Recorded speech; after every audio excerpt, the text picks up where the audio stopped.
So I'll tell you one little, he knows this. So when I was reading about the Vietnam War, I thought there were two leaders of Vietnam, Nguyen Cao Ky, who I'd heard about, and Nguyen Cao Ky, who I had read about. Because Nguyen in Vietnamese is Nguyen, which is a very common name, is pronounced Nguyen. And thank you for listening. Yeah. This is the Schumer moment of. Okay. Thank you all for coming. I'm joined by my great colleagues here. Now, it seems like every day some new revelation emphasizes our request for relevant witnesses and documents in this trial and gives it momentum. There's been a steady drip, drip, drip of information.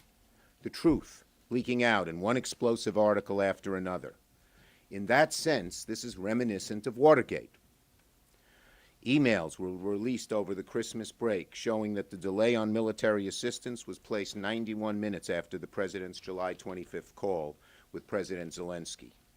Emails from Michael Duffy revealed that he had, quote, clear direction from the president to continue the hold on military assistance. And yesterday, the New York Times reported on several stunning chapters from Ambassador Bolton's book, including the admission by Mr. Bolton that he was ordered by the president to continue freezing military assistance to Ukraine until it announced the political investigations he was seeking. The details from Ambassador Bolton get to the very heart of the first article of impeachment. The same New York Times story places Mick Mulvaney at the center of this plot. He's a more important witness probably than Bolton. And the emails from Duffy and Blair, the two other witnesses we seek, are even more relevant as this information comes out. So I understand why Leader McConnell and President Trump wanted a very short, incredibly rushed trial, because the longer it goes on, the more likely that new evidence and more new evidence will come out that further implicates the president. Now just look at the other New York Times report last night about Ambassador Bolton's book. Several members of the administration had concerns about the president's dealings with autocrats, particularly Xi of China and Erdogan of Turkey. Did the president have financial interests at stake when he was talking to Erdogan, Orban, Xi, and others? Maybe his kids had some economic interest at stake. And did it impact our nation's foreign policy with those countries? Those questions are not the subject of the president's impeachment trial. But this report should be a warning sign to any Republican in the Senate. If you vote with the White House to suppress and cover up evidence, the odds are strong that the truth will eventually come out. In a few weeks or a few months, do my Republican colleagues want to pick up the paper and read that one of the witnesses they blocked had crucial information about the president's misconduct? That the documents they voted to hide turned out to shed real damning light on the truth? At this point, how can Senate Republicans not vote for the witnesses and documents we are seeking? The president flatly denies Ambassador Bolton's account. Maybe my Republican colleagues will grasp at the president's denial as a reason we don't need to hear from Bolton. But let me repeat, President Trump and Ambassador Bolton said diametrically opposed things. Only one of them is willing to testify under oath. Who do you believe? When only Bolton is willing to testify under oath and Trump isn't, who's right? Who do we think is right? Who do most Republicans think is right in their minds? Another response we've heard is that Senate Republicans and the president lawyers may respond to our request for relevant witnesses with a request for Hunter Biden to testify. Of course, what can Hunter Biden tell us about the president's conduct with Ukraine? What can Hunter Biden tell us about the president's obstruction of Congress? Nothing, obviously. The bottom line is very simple. They are always looking for a shiny object to divert attention from the facts and the law against the president. It's anything. It's anything.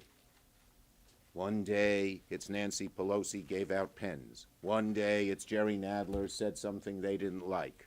Now it's Hunter Biden. There's always a diversion. Hunter Biden has nothing to do with the facts of this trial. And it sort of shows something. It confirms something. President Trump is so obsessed with Joe Biden and Hunter Biden that he's willing to risk our elections and our national security to go after him. And now the president and his lawyers are willing to risk the solemnity and purpose of an impeachment trial to go after him. Sort of says the same thing. And one of the great moments yesterday that was amazing, after the revelations about Bolton had come out, there is Mr. Sekulow pointing to the 4 things they're going to prove. And the third one is there are no eyewitnesses to what President Trump did that have testified. Give me a break. He has the nerve, the gall, the belief that he can deceive by putting that as one of the things up on his chart when it's been revealed that Hunter Biden does have eyewitness testimony and is willing to testify. Wow. Bolton's, what did I say?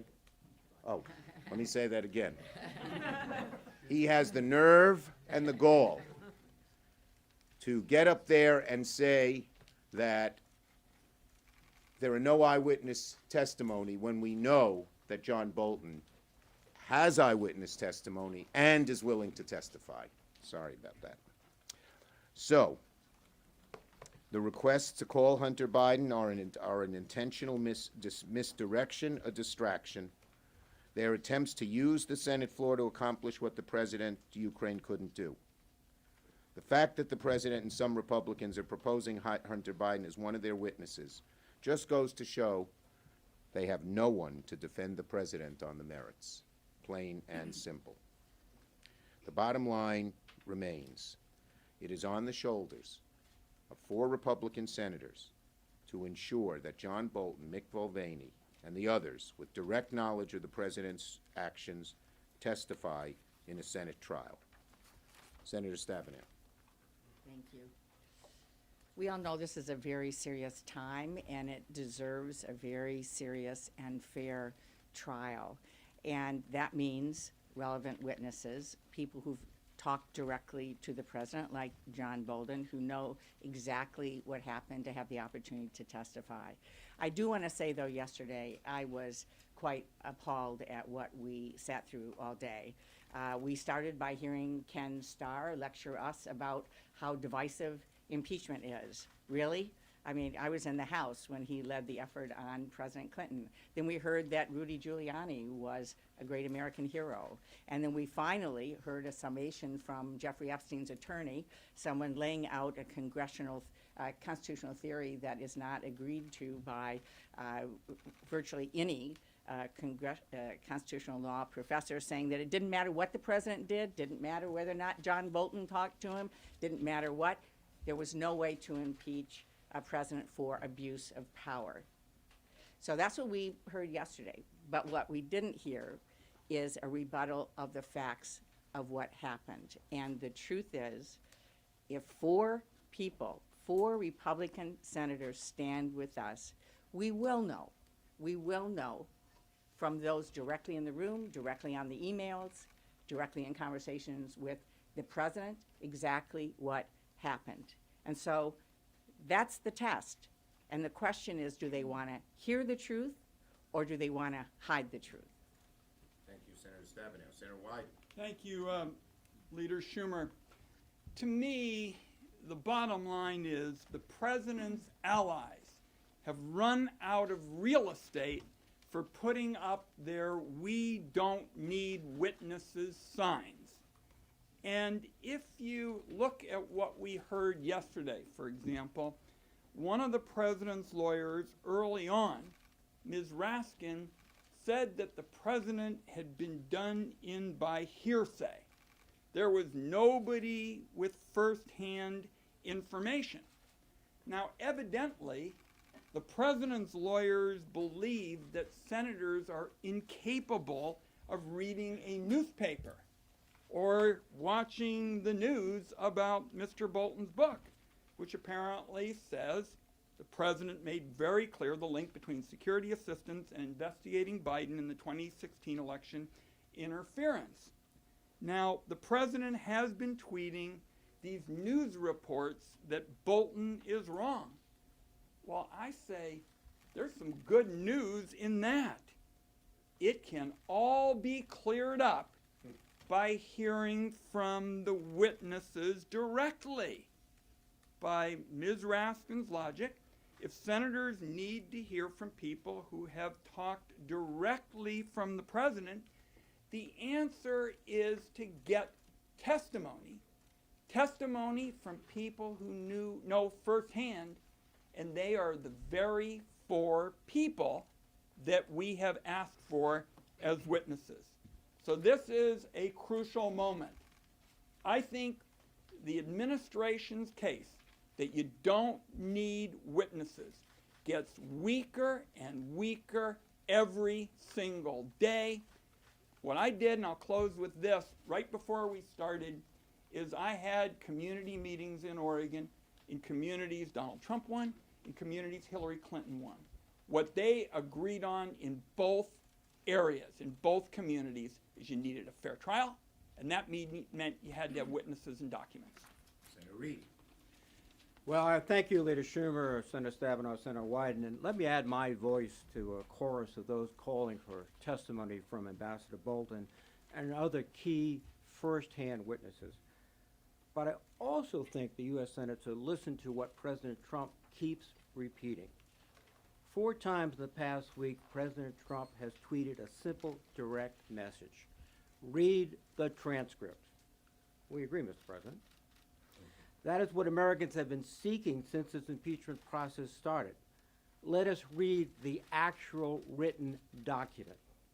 But while President Trump is imploring Americans to read the transcripts, he is simultaneously preventing them from doing so. President Trump released a summary memo, not a transcript, of his July 25th call. Right on page 1 of the document, it says this: caution, a memorandum of a telephone conversation, telecon, is not a verbatim transcript of a discussion. In his tweets, President Trump is very clear. He wants Americans to, quote, read the transcript. Not a memo, not a partial summary of some staff's recollection, and uses ellipses to gloss over what could be key portions of the call and is spun into the best possible light. No, that tweet doesn't have the same ring to it. President Trump could make the actual written record available today if he wanted to, but he hasn't. Why? Why keep a perfect call record locked away in the most top-secret classified file in the world? If President Trump really wants Americans to read the transcript, all he has to do is release them. And look, the written record of this call is not the only key document, but it's the one he keeps telling everyone to read. The House subpoenaed the administration for thousands of documents related to Trump's efforts to press Ukraine to find dirt on his political rivals. The White House refuses to release them. Let me stop there and simply say, Mr. President, if you really want us to read the transcript, then by all means, sir, release the transcript. This impeachment trial must be full, fair, and a pursuit of the facts and truth above all else. And that means relevant documents, witnesses, and testimony as in any other trial.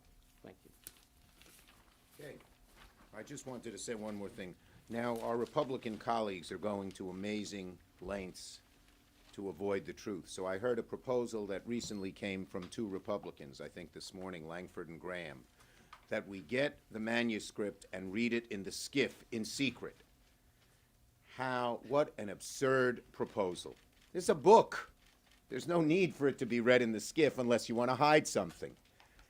To what extent are some of our Republican colleagues going to twist themselves an entire pretzel to avoid the truth? Our view is simple. We want 4 witnesses, 4 documents. The Republicans can call who they want. They have the ability, they have the majority. We want these witnesses and these documents because we want the truth. Yes. But on that topic, as a start, would you like to see the book and see exactly what Bolton says? Nothing is a better substitute. Nothing is a substitute for a witness under oath, in person, testifying. That's what we want. So just to be clear, are you okay with the risk that Hunter Biden will end up in front of the Senate if it means you get to hear from John Bolton and the other witnesses?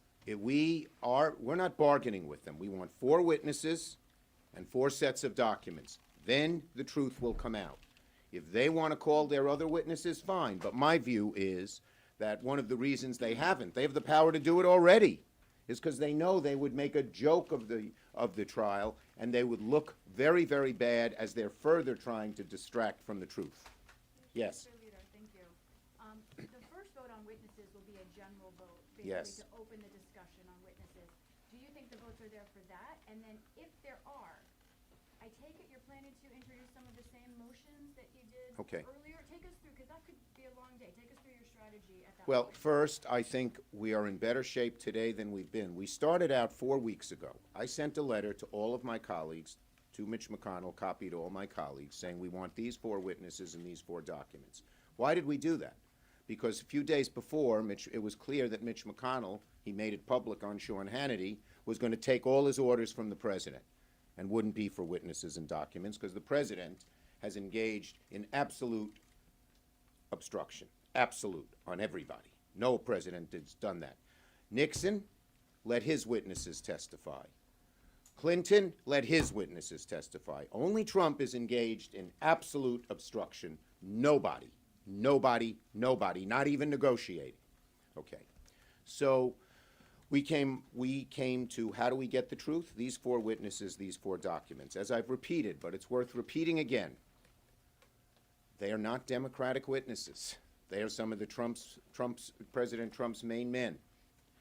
We don't know what they'll say. It could be exculpatory. It could be incriminating.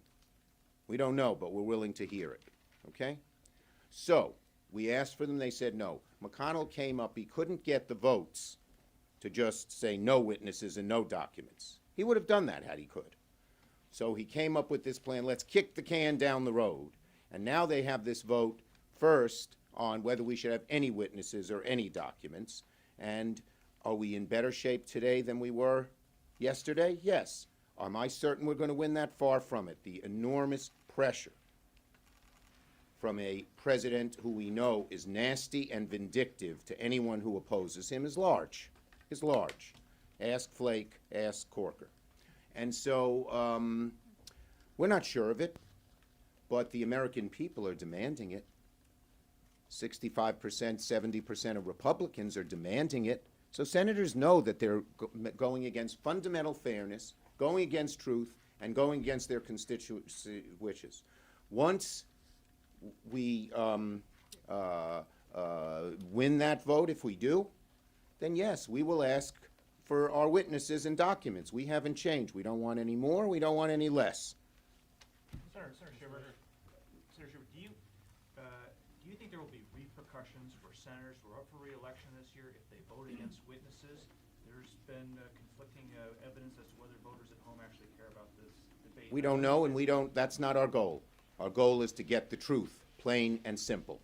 Taylor. How quickly do you think you could depose these witnesses and get that testimony admitted? In other words, how We do much not. would it extend the We do time? not want. I think neither Republicans nor Democrats want to extend this unduly. We want the truth, and we don't want to truncate a trial so we don't get the truth.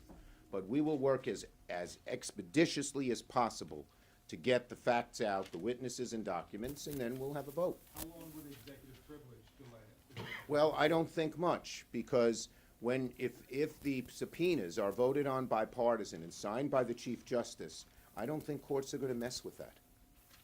And everyone knows that Trump's claims in terms of executive privilege, which he's never really issued, in terms of immunity, are so absolute that they're almost meaningless. He wants the president to be above reach. Okay, we'll go to this side. Yes. Senator Schumer, does testify in the coming days, could Trump's tweets be used against him if... No, but Trump's tweets can be used to dispel any notion of privilege. You can invoke privilege and say, we can't talk about this, but I can. That's what Trump is saying. Yesterday, he talked about the tweet. No court would go for any executive privilege or immunity once Trump has perorated on this issue, which he has done, and also once he's spoken on it. It's a joke. Cheryl. Leader Schumer, over the weekend on one of the Sunday shows, Congressman Schiff suggested that Chief Justice Roberts could rule on the relevancy of witnesses. He was addressing a question about Yes. Hunter Biden. Do you agree that Chief Justice Roberts should step in and rule on which witnesses are relevant? Well, we to had an the amendment, it was Chris Van Hollen's amendment before McConnell's resolution was adopted, so we could offer it, that said Roberts should have to rule. Now, still, the Senate rules would allow the Senate to overrule Roberts, but the weight of his ruling would matter. And we like that, and we hope that could happen. Okay? Yes. If I may switch topics. No, you may not. About the Mideast Yes. plan? Leader Schumer, so you want 4 witnesses. If the Republicans want 4 witnesses, do you worry about tying up the United States Senate for an extended period of time? As I said, first of all, the only person who's tying up the United States Senate for a long time is Donald Trump. All he has to do is do what Nixon did and what Clinton did and let the witnesses testify, and it'll happen very, very quickly. And even if he tries to tie it up, my belief is, as I said, subpoenas with the Chief Justice's signature on them with bipartisan support would get right through the courts, and what Trump has done on the Bolton testimony is undone any claim of immunity or executive privilege. Last one. Sir, the President's defense team yesterday avoided discussing Bolton. Or Yes, didn't they? Can you use your questions tomorrow to force them to confront this contradiction? Well, we'll see. You know, members have lots of questions. We're not censuring anybody. We're going to try to make sure there's not duplicate questions, and we're going to make sure that they're done in some decent order. But I'm sure some of the questions will be in that direction. Are you prepared to Thank start you, questions everybody. today?